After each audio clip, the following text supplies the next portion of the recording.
But the truth is that you have been forgiven. And it was funny because when I was when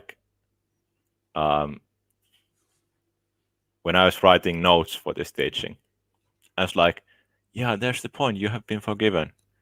Now, what's the reference for that point? I was like, I don't have one on the top of my mind. But the Spirit gave me this. And just this word, it's from Ephesians 4:32. And which is just, a small phrase in the middle of the teaching. Yes, this one. Yeah. Which says that forgive each other even as God forgave you because of Christ. Because Christ died for you, God forgave you all your sins, all your mess-ups. So you can at least forgive your brother, your sister, your neighbor, your colleague, whatever, for their mess-ups. Because they have messed up. You have messed up. Everyone has messed up. You don't have to watch or look very far to see that people have messed up.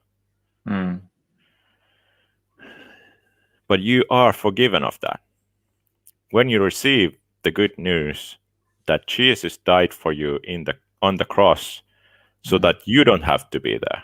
Like he paid you the 500 million, whatever, $500 trillion of debt, which you could never pay. And which, if nobody forgave you that debt, you would be in the dungeon. And your family would be sold to slavery and you would have nothing. Because that's what you deserve. Yeah. That's what. By the way, being in debt is not good. It's also one part of this teaching. But that's.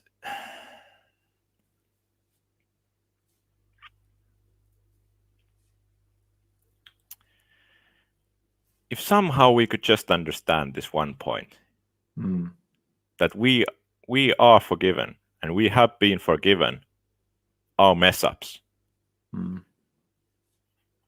Like it says, Jesus said to his disciples, if you have a brother who 7 times a day comes to you, messes up, like one time he punches you in the face and sometimes he steals your money accidentally, so to speak, uses them to buy alcohol or something, and third time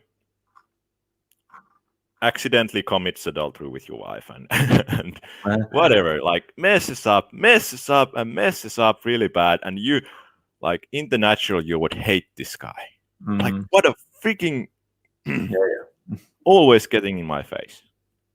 7 times a day. 5 times a week. Anyway, and Jesus says, forgive this guy, forgive this for God-forsaken guy, and the disciples were like, increase our faith. Because they were like, oh man, I know this guy. and coming to Luke 17, 1-10, so is the place what you're referring to? Yeah. And that's a lot to ask. It's a lot to ask to forgive this guy, because this guy is really bad. And it would be maybe too much to ask if you weren't forgiven much more. Yeah. And when you understand that you have been forgiven much more, you can go ahead and forgive this guy. Yeah. Man, this guy. That. Yeah.